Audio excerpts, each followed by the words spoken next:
Hey there, business athlete. Welcome. It sends a message to your team that you don't trust them, and it keeps you trapped in a cycle of endless work.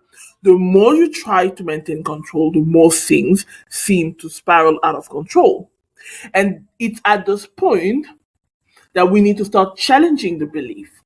Because the root of this problem often lies in a deeply ingrained belief that my clients sign up because of me and they expect me to be there for them every step of the way. Welcome to BizScale with Tanya. I'm Tanya, your go-to gal for all things business growth and scalability.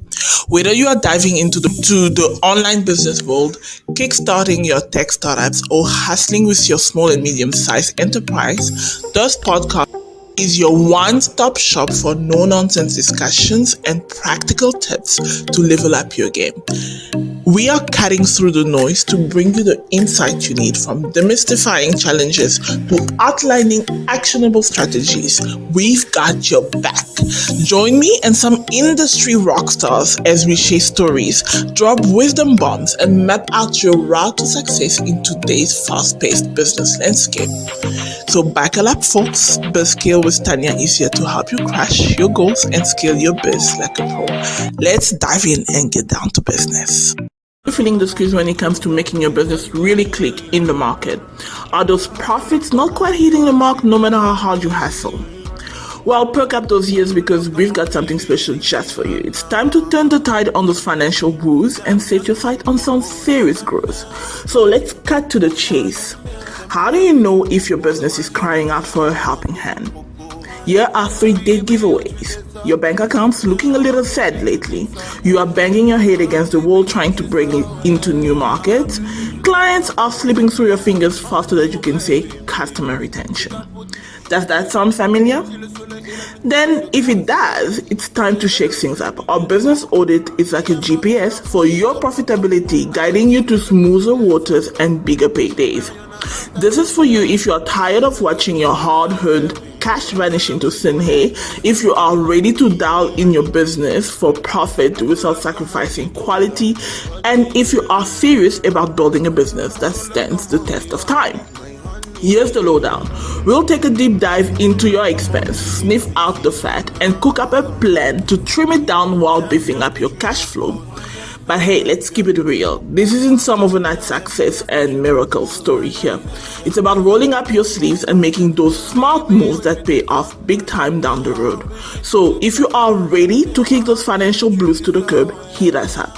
Head over to tiny.cc Business Growth Clinic and book your audit today. If you are struggling to scale your coaching, consulting, or professional service business beyond yourself, and you feel that you are completely stuck, you are juggling, you want to stop juggling client sessions, marketing, admin work, and strategic planning alone. Well, in this session, we are going to discover how you can scale your service business beyond you.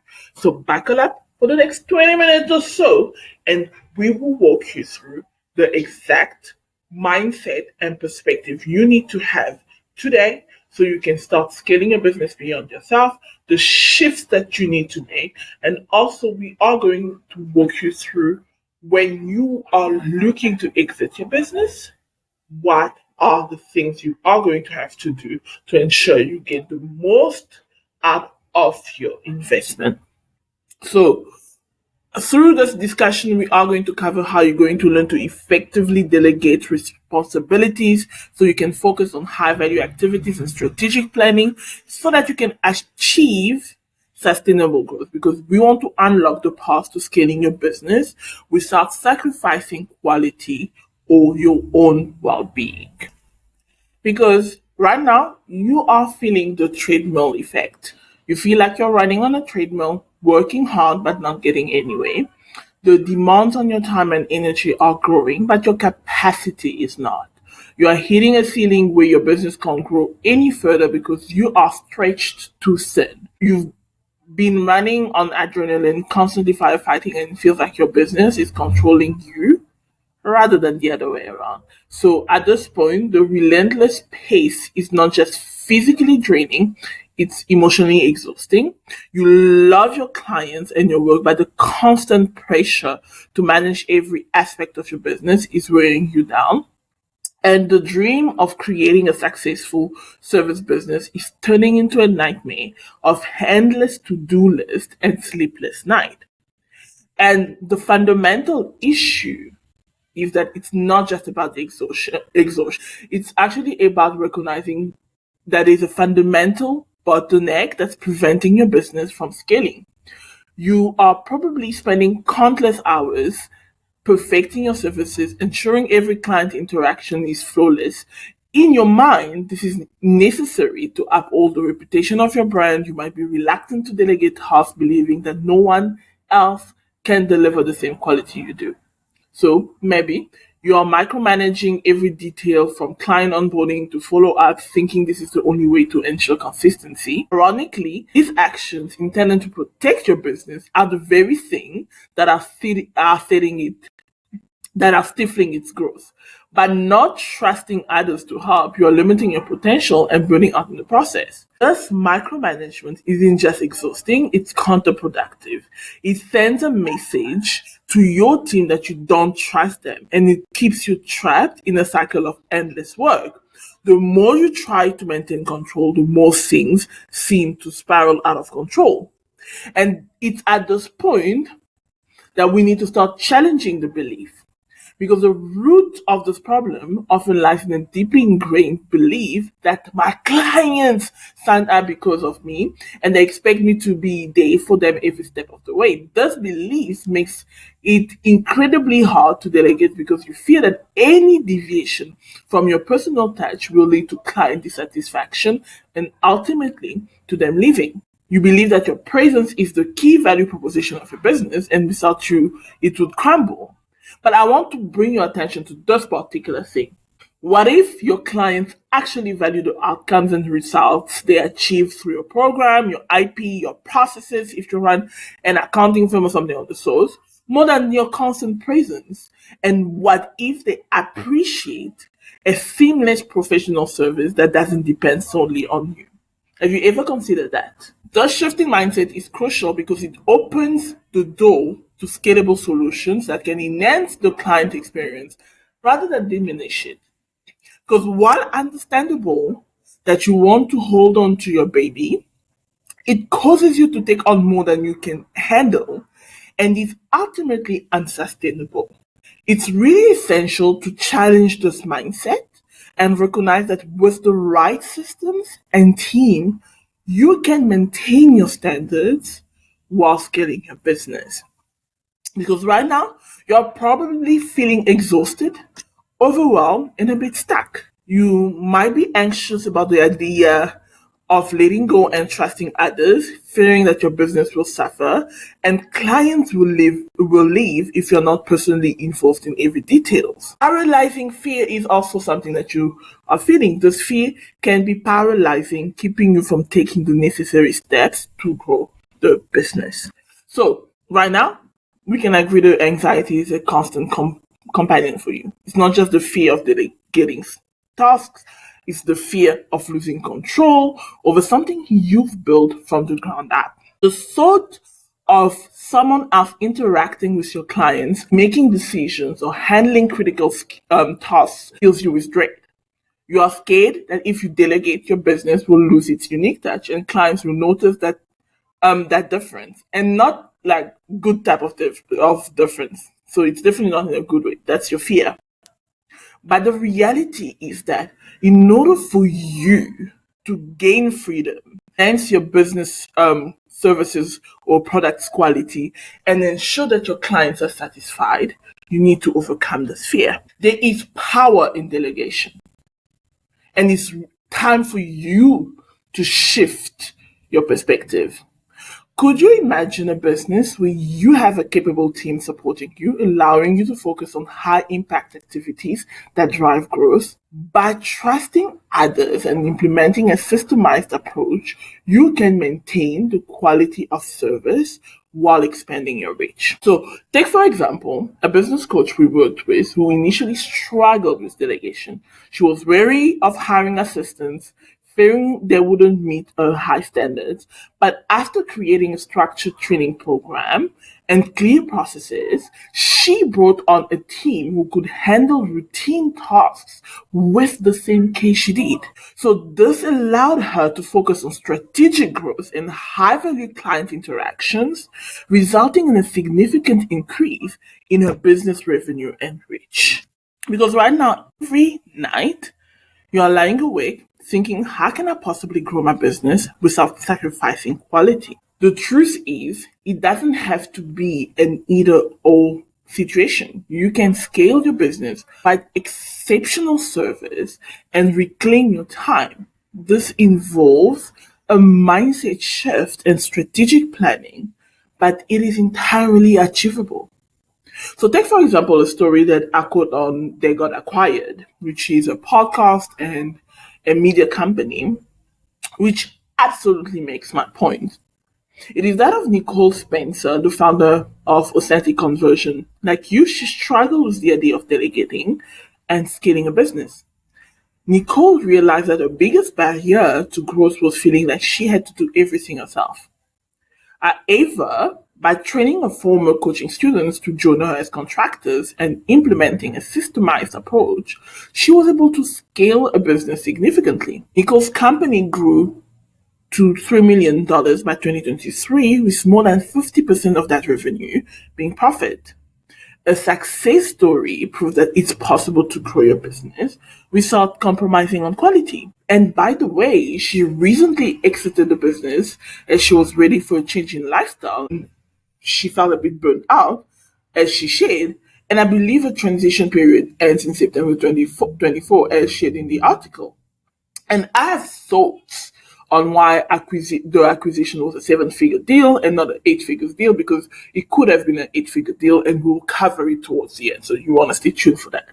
But it is another conversation, and you want to stay tuned and keep listening to this podcast, to this video if you're watching this, because I'm giving you the 30,000 feet view of what your business could be.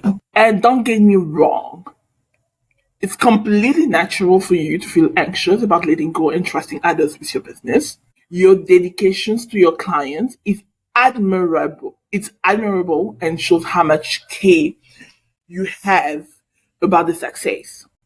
But it's important to recognize that your growth doesn't have to come at the expense of quality. In fact, it can enhance it. And the solution lies in building a team and creating a system that allows you to scale. And we can help you train your team. We can help you develop effective system and provide the support you need to grow your business sustainably and profitably. So I want to invite you to take the next step. Let us guide you through the process of scaling your coaching, consulting, or professional business. We'll help you implement the right strategies, ensuring you maintain high standards for your clients, those high standards your clients expect, right? And all that while freeing up your time to focus on what you do best. So if you're ready to take your coaching, your consulting, your professional business, your advisory firm to the next level, let's schedule a consultation. Feel free to first check out the comment section. I'll leave that. If you're watching on YouTube, there will be a link on the comment section. And if not, there will be a link just below this video. If you're on our website, it will take you through the RHS system that we have developed. And it will help you explore how we can support you in achieving sustainable growth without sacrificing quality for your business and clients, because they will thank you. And if through that you're like, oh, I'm ready for this, feel free to book a consultation. And for the meantime, one of the things we're going to cover right now is business valuation. I said I was going to cover this, right? So let's get into this shebang so that you can understand how you doing this. We will be back shortly with your episode. Right now, let's hear a quick word from today's episode sponsor.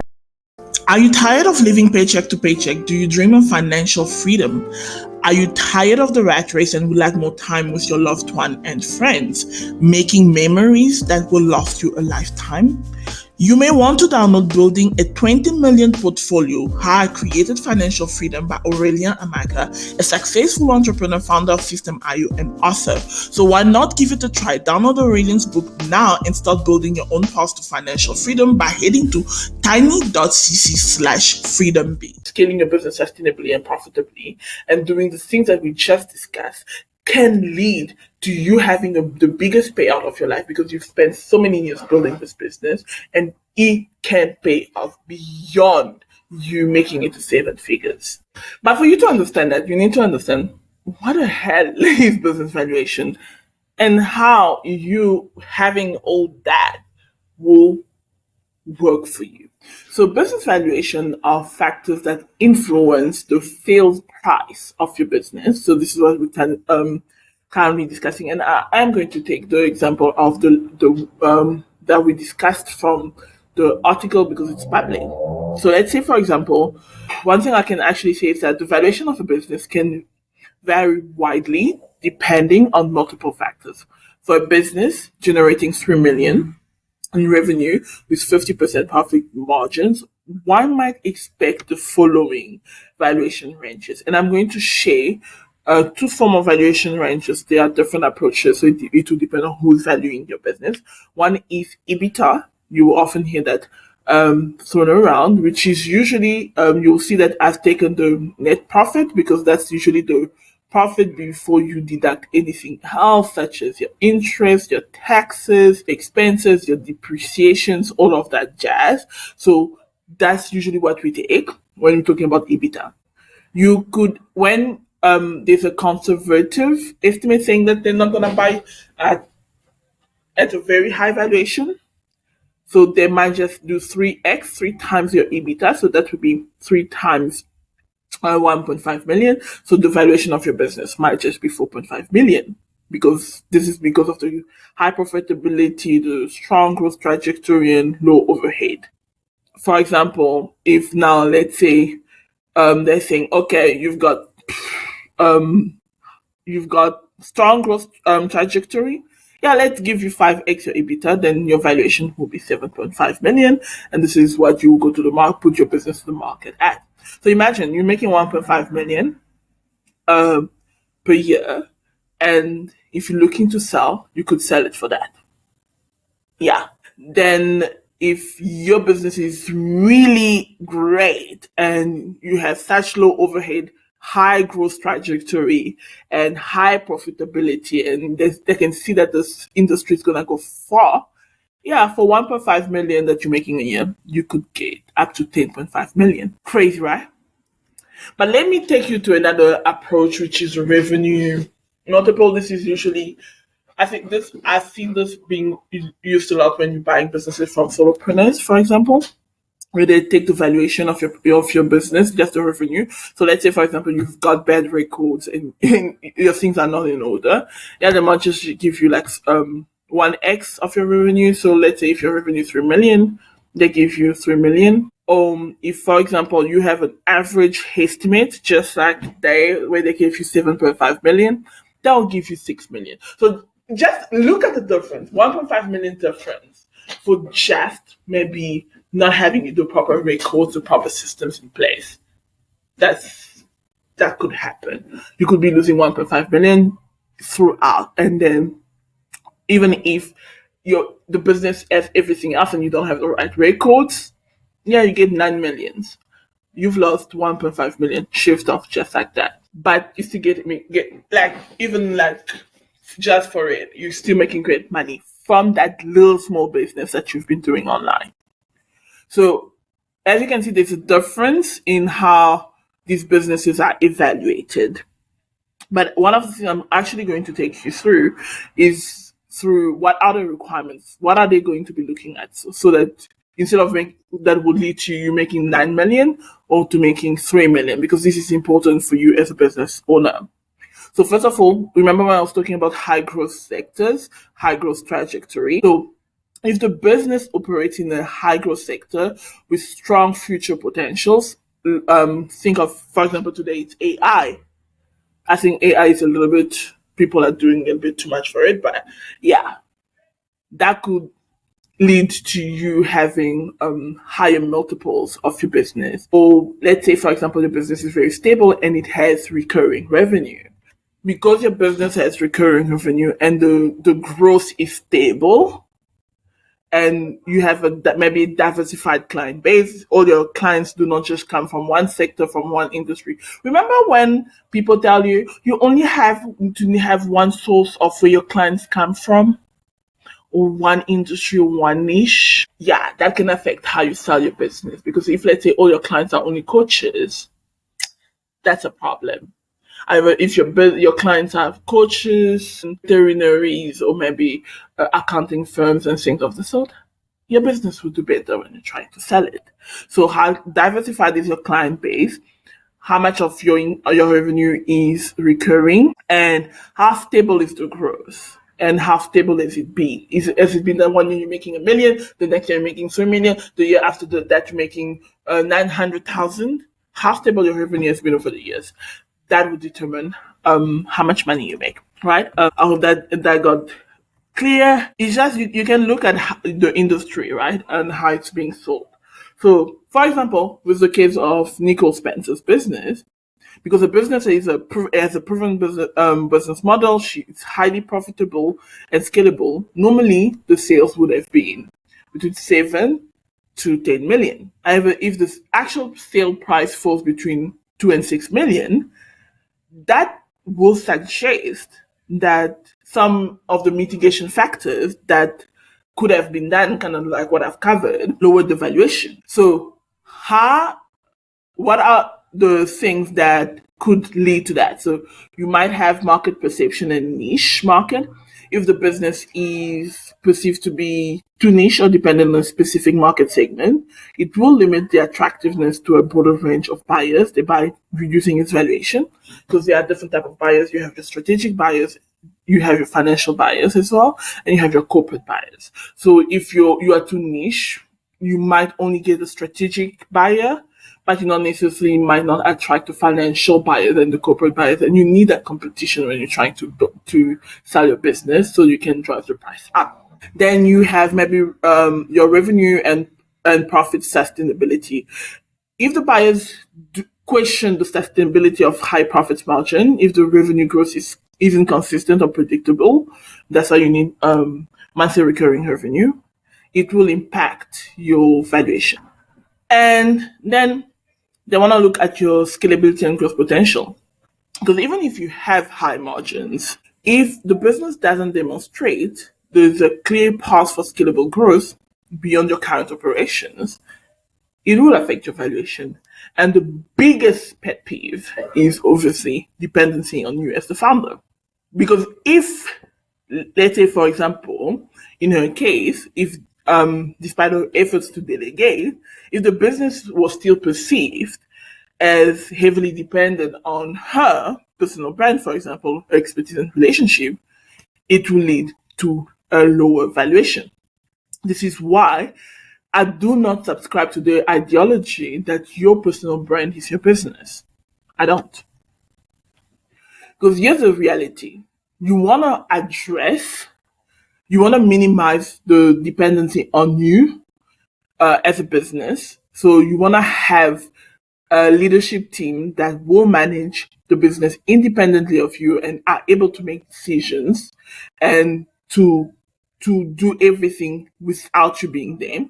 You want to be able to demonstrate consistent growth if you are trying to sell your business. You want to keep track of everything and reports of everything. This is why usually for a lot of clients, we give them a fractional advisory board, because you need to get used to being in front of a board and putting your numbers in front of a board and being accountable to other people. So you need to have your reporting check in place for the past few years, so that they'll be like, okay, this is the track record of this company. We can trust that it is going to continue to grow. Addressing potential risk, the risk of having client concentration, the legal risk. A lot of the way that is people are taught to market in the online business space, for example, if you're a coach or a course creator, it's dangerous because you open up the business to lawsuits. So investors are going to be like, or buyers are going to be like, I'm not too sure. So you want to have that in place. Then you want to enhance your operational efficiency.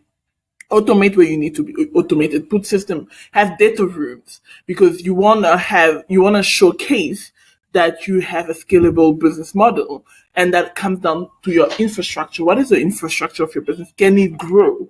Can your business be stretched? We gave you 100 clients today.